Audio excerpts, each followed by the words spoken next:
தூத்துக்குடியில் நடந்த ஆணவ கொலை வழக்கில் இறந்தவருக்கு கண்டிப்பாக நீதி கிடைக்கும் என்று திருமதி கனிமொழி அவர்கள் கூறியிருக்கிறார். கவின் உடலுக்கு அஞ்சலி செலுத்திய பிறகு செய்தியாளர்களிடம் பேசிய கனிமொழி அவர்கள் ஆணவ படுகொலைகள் என்பது சமூகத்தின் மீது விழுந்த கரை என்று கூறியதோடு இதை பற்றி முதல்வர் தினமும் தகவல்களை கேட்ட வண்ணம் இருப்பதாகவும் தவறு செய்தவர்கள் யாராக இருந்தாலும் தண்டனையிலிருந்து தப்ப முடியாது என்றும் தெரிவித்திருக்கிறார். முதலமைச்சர் அவர்கள் நேற்றிலிருந்து இதை பற்றி கேட்டுக்கொண்டிருக்கிறார்கள். என்ன நடக்குதுன்னு ஃபாலோ பண்ணிட்டு இருக்காங்க. நிச்சயமாக இதில் சம்பந்தப்பட்டிருக்கக்கூடிய யாரும் தண்டனையிலிருந்தோ நியாயத்தின் தாண்டி அவர்கள் தப்பிப்பதற்கான எந்த வழிவகையும் கிடையாது. ஆணவ கொலைகள் இந்த சமூகத்தின் மீது விழுந்திருக்கக்கூடிய மிகப்பெரிய கரை. அதனால இந்த குற்றத்தை செய்திருக்கக்கூடிய யாரும் தப்பிக்க முடியாது.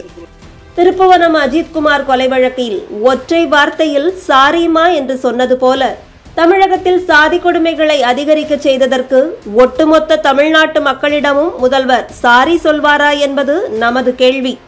திமுக எனும் கட்சிக்குள் ஆழமாக இருக்கும் சாதி வெறுப்புகளை முதல்வர் மாற்றி அமைத்திருக்கிறாரா? பட்டியலினத்தவர்களுக்கு முக்கிய பதவிகள் வழங்கப்பட்டிருக்கிறதா? பிளாஸ்டிக் சேர் கலாச்சாரம் மாறிவிட்டதா? பட்டியலின ஊராட்சி மன்ற தலைவர்கள் இந்த சுதந்திர தினத்திலாவது தேசிய கொடியேற்ற அனுமதிக்கப்படுவார்களா? வேங்கை வயலுக்கும் நாங்குநேரிக்கும் முதல்வர் தீர்வு கண்டுபிடித்து விட்டாரா என்பதெல்லாம் அடுக்கடுக்காக நாம் எழுப்பும் கேள்விகளாக இருக்கிறது. இத்தனை பிரச்சனைகளுக்கும் எந்த பதிலும் அளிக்காமல் அடுத்த தேர்தலை சந்திப்பதற்கு தயாராகும் முதல்வர் திரு ஸ்டாலின் அவர்கள் ஓரணியில் தமிழ்நாடு, உங்களுடன் ஸ்டாலின் என்று கவர்ச்சிகரமான வாசகங்களை விளம்பரப்படுத்தி வருகிறார். ஓரணியில் தமிழ்நாடு என்ற திட்டத்திற்காக உழைக்கும் திமுக அண்டாக்களுக்கு செல்போன், வாட்ச், 1000 ரூபாய் என்று பரிசுகள் அள்ளி வழங்கப்பட்டு கொண்டிருக்க திமுகவின் இந்த விளம்பர மாடலுக்கு நீதிமன்றம் ஒரு குட்டு வைத்திருக்கிறது. அரசின் திட்டங்களுக்கு உயிருடன் இருக்கும் தலைவர்களின் பெயர்கள் மற்றும் புகைப்படங்களை பயன்படுத்துவதற்கு சென்னை உயர்நீதிமன்றம் தடை விதித்திருக்கிறது. அதிமுக முன்னாள் அமைச்சர் திரு சி.வி. சண்முகம் அவர்கள் தொடர்ந்த வழக்கில் நீதிமன்றம் இந்த உத்தரவை பிறப்பித்திருக்கிறது. உங்களுடன் ஸ்டாலின் திட்டம் குறித்த விளம்பரத்தில் முன்னாள் முதல்வர் திரு கருணாநிதியின் போட்டோவை பயன்படுத்துவதற்கு தடை விதிக்க வேண்டும், முதல்வர் பெயரை பயன்படுத்தவும் தடை விதிக்க வேண்டும் என்று வலியுறுத்தி முன்னாள் அமைச்சர் சி.வி. சண்முகம் அவர்கள் தரப்பில் சென்னை உயர்நீதிமன்றத்தில் மனு தாக்கல் செய்யப்பட்டிருந்தது.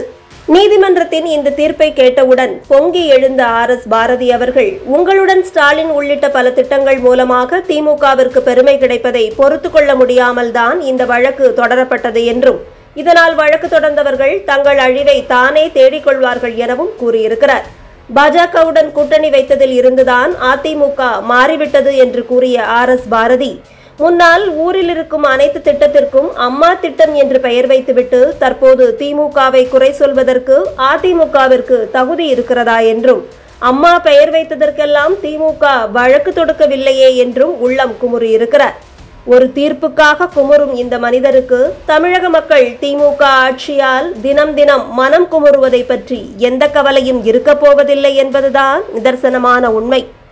திமுகவின் நிர்வாக சீர்கேடுகளை பற்றி பேசிவிட்டால் பொறாமை அரசியல் செய்கிறார்கள், ஐ டோன்ட் கேர் என்றெல்லாம் வசனம் பேசிவிட்டு நாடாளுமன்றத்திற்கு போவதே மத்திய அரசை குறை சொல்லவும் கோஷம் போடவும் தான் என்று வழக்கமாக்கி கொண்ட திமுக எம்பிக்கள் ஆபரேஷன் சிந்தூரை கூட பாராட்ட மனமில்லாமல் அமெரிக்க அதிபர் சொல்வதுதான் உண்மை என்ற ரீதியில் கதறிக்கொண்டிருக்க பிரதமர் திரு மோடி அவர்களோ அமெரிக்காவிற்கு தற்போது தகுந்த பதிலடி ஒன்றை கொடுத்திருக்கிறார். இந்தியாவிற்கு கூடுதலாக வரி விதித்த விவகாரத்தில் அமெரிக்காவின் ட்ரம்ப் அரசிற்கு தற்போது இந்தியா பதிலடி கொடுத்திருக்கிறது.